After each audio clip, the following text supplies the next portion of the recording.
नमस्कार जी। आप सभी का हरियाणवी फोक एचडी चैनल पर बहुत बहुत स्वागत है। यह हमारा सौभाग्य है कि आज हमारे बीच स्वयं वो हस्ती आई हैं जो अपने आप में एक इतिहास है। उनका अनुभव औरों के लिए मिसाल है। आरंभ से ही उन्होंने कला के क्षेत्र में अपना नाम, अपने गुरुदेव का नाम तथा कलाकार भाइयों का नाम और कला को उठाने का ही प्रयास किया है। तो आइए आपकी मुलाकात करवाते हैं। हमारे बीच पधारे हुए हैं आदरणीय श्री वेद प्रकाश जी। वेद प्रकाश जी, आपका बहुत बहुत स्वागत, अभिनंदन है हरियाणवी फोक एचडी चैनल पे। मैं सबसे पहले तो अपने एचडी चैनल का स्वागत करूंगा जी, जिन्होंने आज जो मौका दिया। दूसरा, हमारे जो दर्शक हैं उन सभी को हमारी तरफ से नमस्कार वंदना। चर्चा का विषय है जो आज का हमारा एचडी चैनल के माध्यम से कि हमारे हरियाणा की जो संस्कृति लुप्त हो रही है उसको बचाने के लिए एचडी चैनल पूरा मतलब के भरकस प्रयास कर रहा है। उसके साथ में सांग श्रृंखला शुरू होने जा रही है और उसके लिए भाई मनमोहन सोनी जो हमारे जो संस्कृति के प्रोधा हैं जो उन्होंने याद किया, हम उनके आभारी हैं। और उनके जो बेटे हैं वो भी बड़े, पूरा परिवार ही कहूँगा, पूरा परिवार संगीत की दुनिया में ये समझो रचा बसा हुआ है। कृपा आप सभी अपनों की जी। और उसके साथ आज सांग की श्रृंखला जो तैयार करी जा रही है, सांग श्रृंखला में हमारा मेन विषय जो लगे सांग की शैली क्या थी जी और सांग का विषय क्या था हरियाणा में। सबसे पहले सांग का जो विषय जो हरियाणा में था वो सिर्फ हमारे मनोरंजन से के साथ साथ नहीं, सांग से हमारे गांव में मंदिर बनते थे। सांग से सांग करवा के सांगी को बुलाया और फिर 5 दिन 7 दिन 10 दिन चंदा करते, मंदिर बन जाता है जी। उसी के साथ गांव में धर्मशाला नहीं है तो गांव धर्मशाला बना देते, सांगी को बुलाओ और भाई चंदा कर दे, धर्मशाला बन जाए। यहाँ तक कि विद्यालय, यहाँ तक कॉलेज भी जी, यहाँ तक हॉस्टल भी सांगियों ने बनवाए हैं हरियाणा में। जो हमारी हरियाणा सरकार काम कर रही उस काम को सांगी कर दिया करते गांव में। जो चीज़ हमें चाहिए, यहाँ तक गरीब लड़की की शादी करनी तो भी सांग पार्टी बुला लेते और गांव बस्ती में करके वो गरीब आदमी लड़की की शादी कर दिया करते। सांग से इतना ज़्यादा हरियाणा में महत्व था जी, और मनोरंजन तो था ही था। बिल्कुल। और उसके साथ में हमारे सांगियों की जो गायन शैली जो थी आज जो लुप्त होती जा रही है, उसके लिए दुख तो हमें भी होता है क्या थी हमारी शैली और आज कहाँ आके टिक गई है। जी, जैसे सांग में ज़्यादा बढ़िया चीज़ होती, लोग हमारे हरियाणा के जो बुजुर्ग आदमी थे वो भी बता दिया करते भी ये उस सांगी ने क्या सुनाया, जी, भाई ये निहालते सुनाइए। जी, जी, अब निहालते को हम ये हमारे लोग भी ज़्यादा जोगी लोग गाते हैं, गाना जो कोई भी गाए, चाहे हमारे कोई बीन वादक बीन बजा रहा सपेला, वो संगीत ही है। जोगी अगर जो निहालते अगर वो संगीत ही है, वो निहालते को गा दिया करते।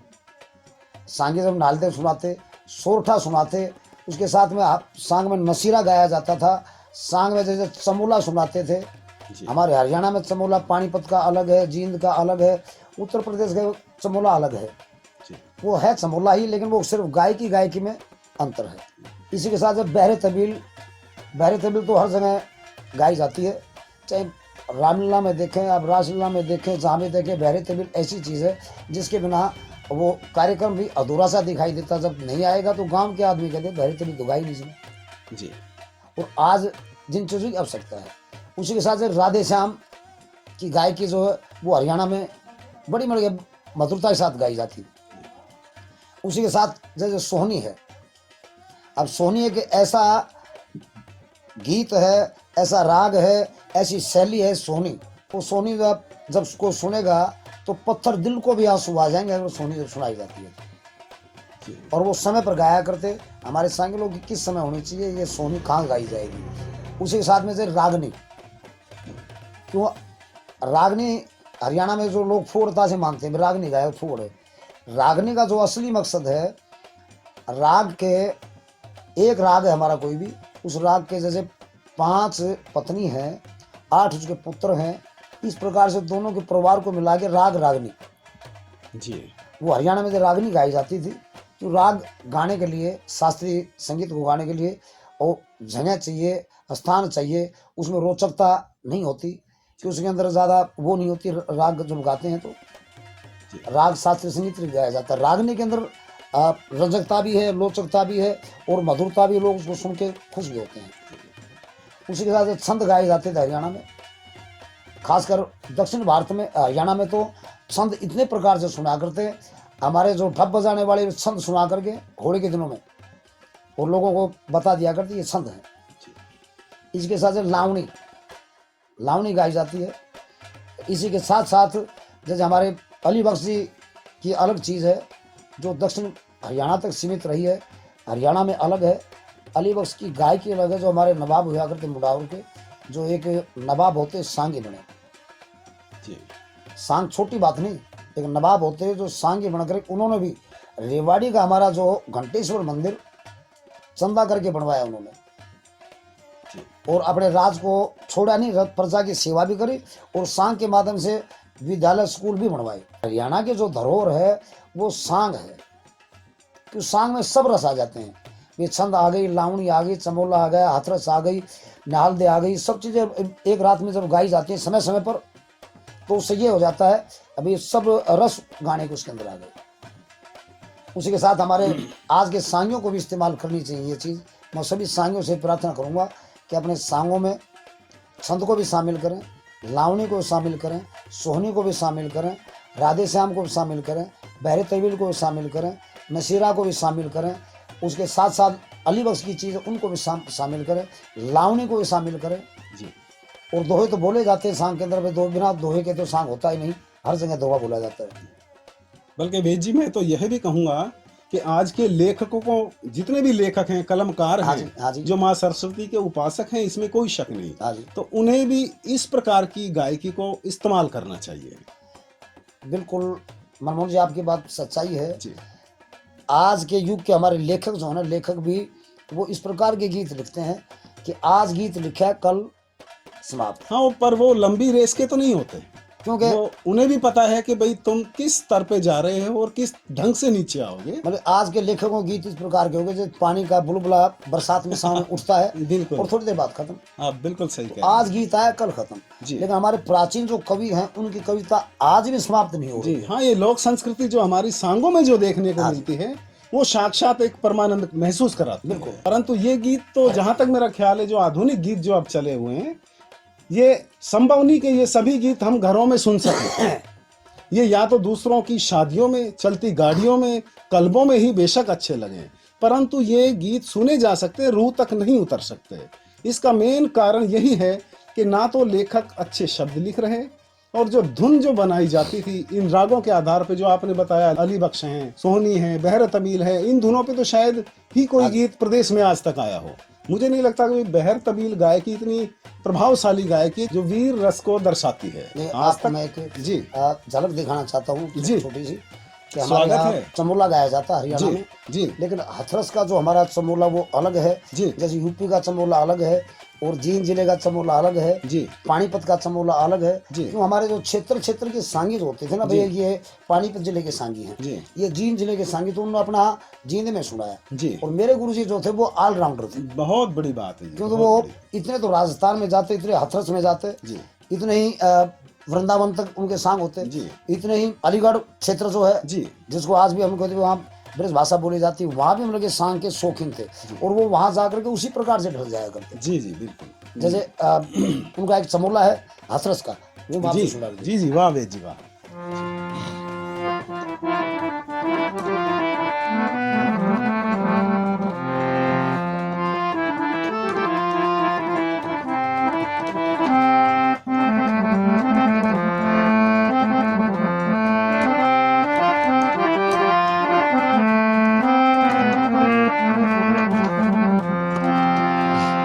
क्या मतलब है आपका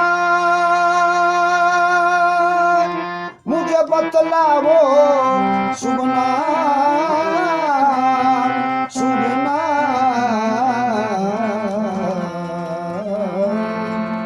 मेरे पति महल में था क्या आने का बहुत बढ़िया जी, मेरे पति बिन महल में था क्या आने का। बहुत बढ़िया बहुत बढ़िया बहुत बढ़िया। ये हाथरस का चमोला है, बिल्कुल जिसको हमारे मानगाम के सांगी हुए, लेकिन वो थे राजस्थान के बिल्कुल हरियाणा टच के, जी। लेकिन सांग ज्यादा उनके हुए हाथरस में, जी जी ब्रज में। नत्था जी उन्होंने इस शैली को बहुत ज्यादा, उसके बाद में हमारे गुरु जी के साथ में मुकाबले में आए कई बार, जो कि कृष्णा कुमारी जी भी, जी जी जी तो उनकी भी वही शैली थी। जी गायकी थी। और उसी हाथरस के बहुत अच्छे सांगी हुए जिनको लोग हमारे यहाँ पंडित लक्ष्मी चंद जी, चंद्रलाल जी, मांगेराम जी की तरीके से जानते हैं। जी उसी प्रकार से ब्रिज में जी जी उनकी तूती बोलती थी उन कलाकारों की। जी वो हमारे नारनौल में थे, खास करके वो आते थे नारनौल क्षेत्र में थे, जी क्यों वहाँ के हमारे नारनौल एक ऐसी धरा है, जी। अरे तो वो बीरबल की तो है, लेकिन मैं तो ये इस बात के बारे में नहीं भूलूंगा कि संगीत के लिए भी एक वो शहर है जहाँ के बच्चे बच्चे में संगीत रचा बसा हुआ है। मैं महसूस कर सकता हूँ। जी जी इसके साथ जैसे आज आवश्यकता सांग में जी हम रागनी गा रहे, हमारे कलाकार फिल्मी तर्ज जी और हरियाणा की रागनी में टच करके कुछ हमारे जो घड़वा कंपटीशन वाले आए थे जी उनके नकल में ही चल गए।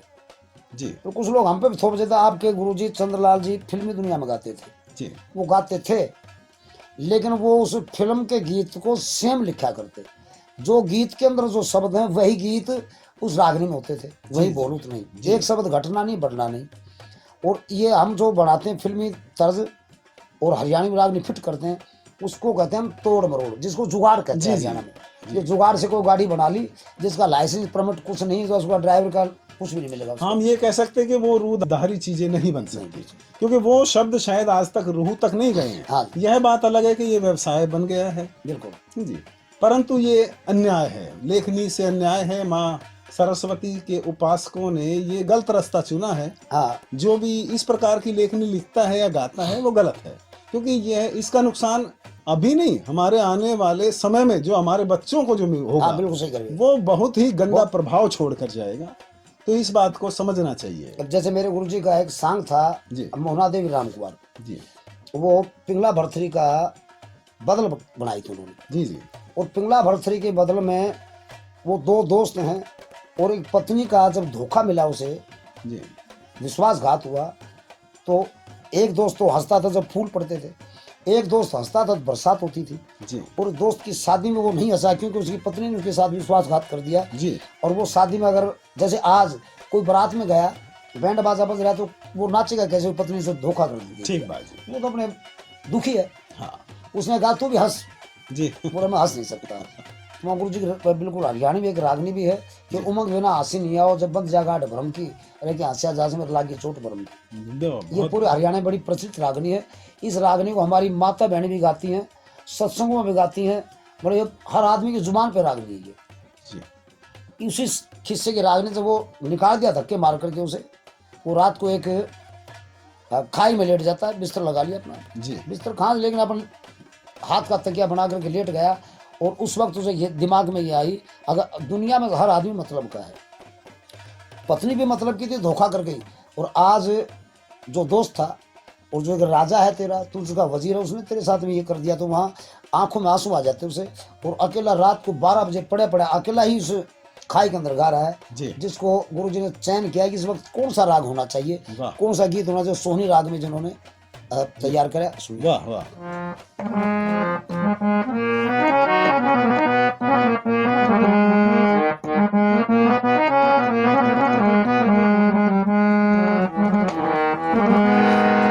राजा ने यारी तोड़ दी, थोड़े से मतलब का, राजा यारी तोड़ दी, थोड़े से मतलब का, दुनिया में पैदा ना करे ईश्वर मतलबी यारी। वाह जी वाह। सोहनी जी जब गुरुजी इसको गाते थे तो लोगों के सुनने वालों को आंसू आ जाया करते कि भाई ये बड़ी दुख की गम की बात होगी इस वक्त। इसी प्रकार आज के हमारे कला प्रेमी जो सांग के जो हमारे जो प्रोधा हैं फिलहाल के, जो उनको भी इन धुनों का चयन करना चाहिए ताकि हमारी संस्कृति भी जिंदा रहे और लोगों को ये आभास भी हो जाए कि ये क्या चीज़ है।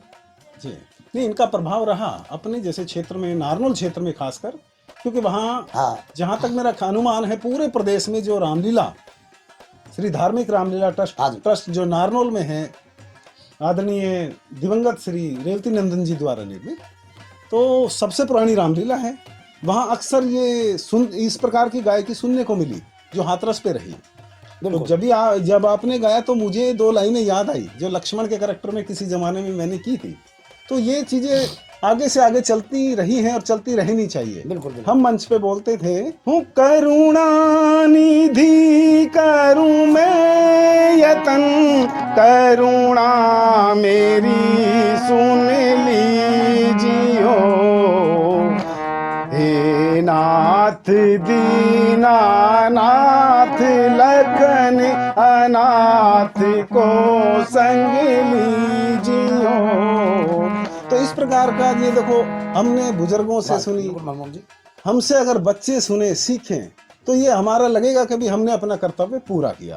तो इस प्रकार का प्रयास सभी कला प्रेमियों को करना चाहिए, कलाकारों को करना चाहिए। ऐसा ना हो कि थोड़े दिन की वाहवाही के चक्कर में आप अपनी प्राचीन संस्कृति को खो बैठे हैं।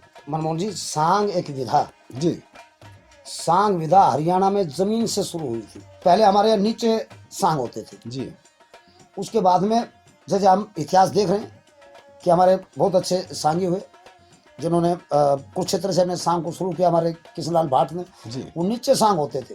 उसके बाद के सांगियों ने फिर चौकी डलवाई जाती, जिसपे खाली जो हमारे नाचने वाले होते थे वो डाक लगाते, चौकी पे लगाते। जी जी मतलब कि उत्थान करते हुए हम प्रोग्रेस करके दरी से और चौकी पे आ गए।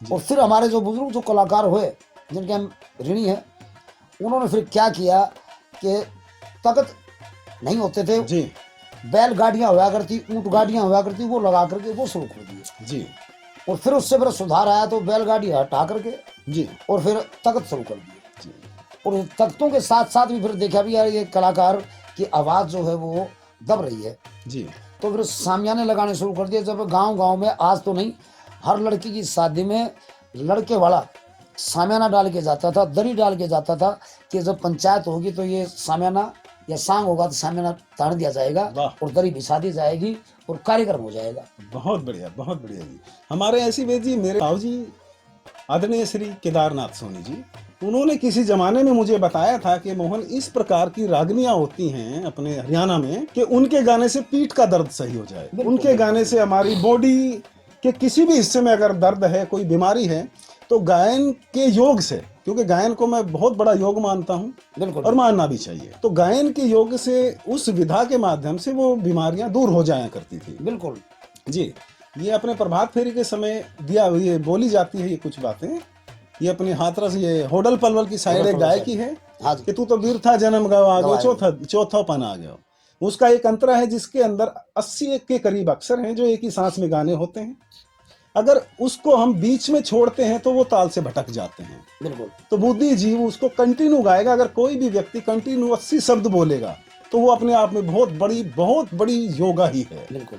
और ये बीमारियों को दूर करने का एक जरिया ही था जी, जो अब केवल व्यवसाय बन के रह गया। वो लाइनें मुझे बड़ी अच्छी लगती हैं जी, कई बार गुनगुनाता हूँ मैं भी। देखो, आप बड़े कृपा, आप बड़ों की कृपा है, आशीर्वाद है थोड़ा सा। तो उसमें था,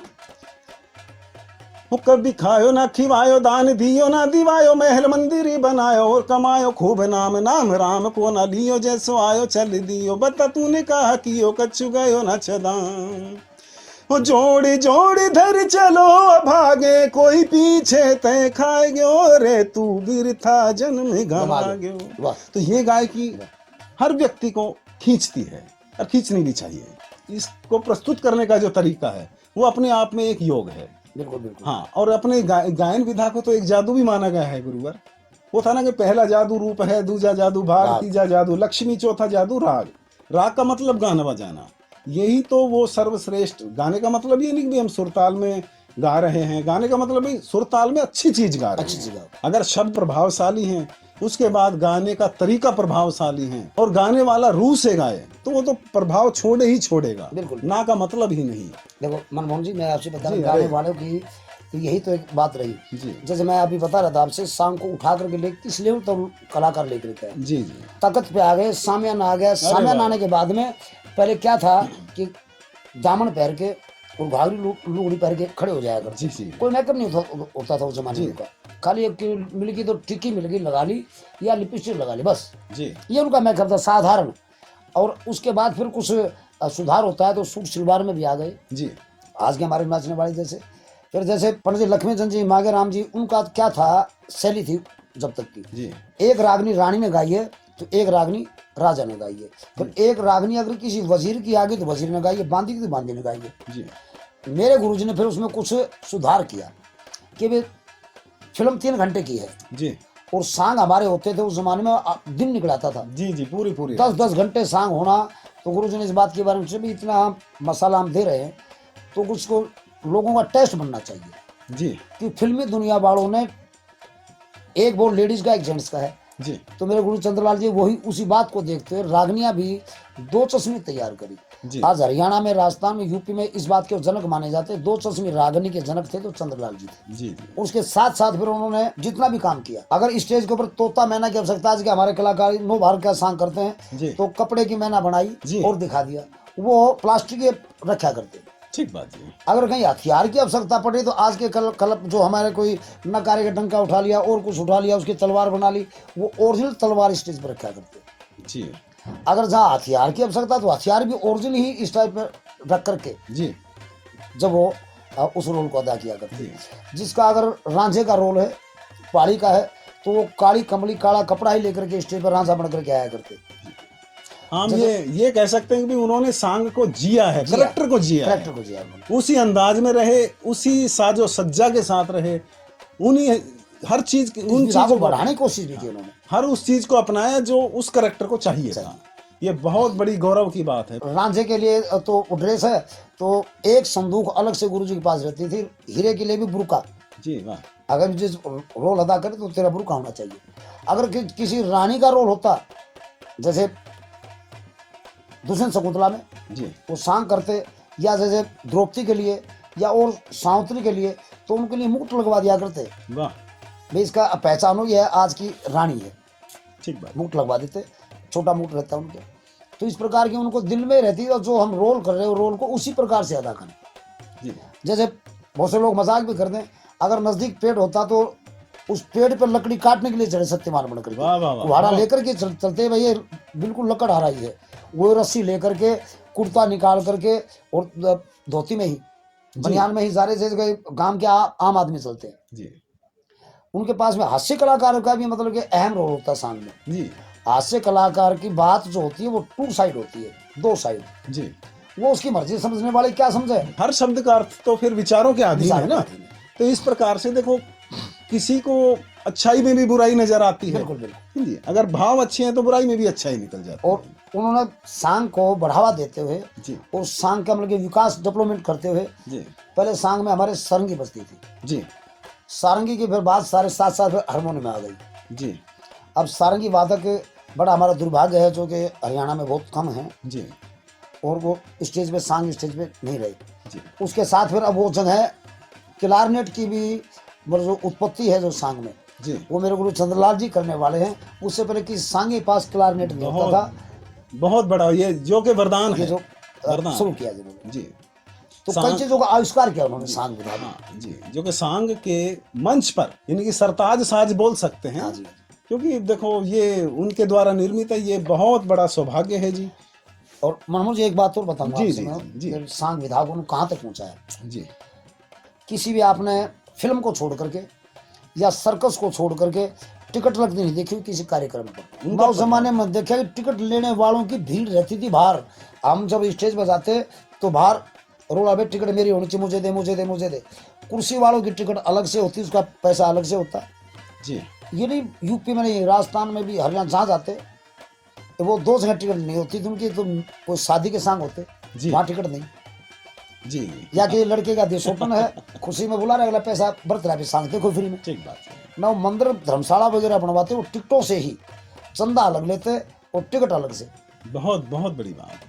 तो ताकि 5 दिन में ही काफी चंदा इकट्ठा हो जाता था। जी जी मतलब मैं तो मेरे दिमाग में देखो मैंने देखा नहीं, काफी पहले एक सांगी थे हरियाणा उत्तर प्रदेश राजस्थान के जो टिकट से सांग किया करते। जी बहुत बहुत बड़ी बात है, बहुत बड़ी बात है। उस जमाने में जब लोगों के पास व्यवस्थाएं नहीं थी, रोजगार नहीं था, हाँ जी, कमाने का कोई जरिया नहीं था। बिल्कुल। उस समय टिकटों पे सांग का दिखाया जाना अपने आप में एक बहुत बड़ी बात और बहुत बड़ी उपलब्धि रही। एक रागनी आपको सुनाऊंगा, 2 बोल उसके में। बल्कि कवि को किस प्रकार से किसी की सुंदरता का बखान करना है। जी जी औरत अगर मर्द की प्रशंसा कर रही है तो कैसे करे। जी एक मर्द पत्नी की या किसी औरत की प्रशंसा कर रहा है तो कैसे करे। जी, जी। किन शब्दों के साथ में करे जी जी और किस प्रकार से लोगों को अच्छी लगे। जी हरियाणा की बिल्कुल फोक धुन है और उस धुन में गुरु जी एक रागनी बना रखी थी। जी वो रागनी आपके सामने पेश कर रखता हूं।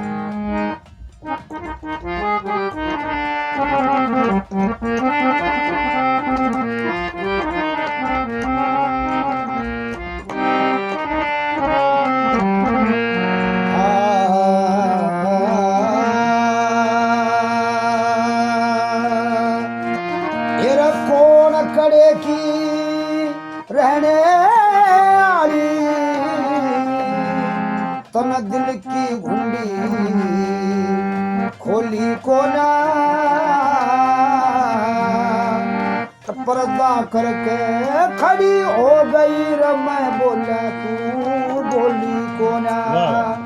कौन कड़े की रहने वाली रे दिल की घुंडी खोली को ना पर्दा करके खड़ी हो गई रे मैं बोला तू बोली को ना। सवर में बजरी हो जनो सरंगी तेरा तो जो बन चढ़ा से जंगी। ओए तेरा तो जो बन चढ़ा से जंगी। बारी हुई रस की नारंगी आज तलक कति छोली को ना पर्दा करके खड़ी हो गई रे मैं बोला तू बोली को ना।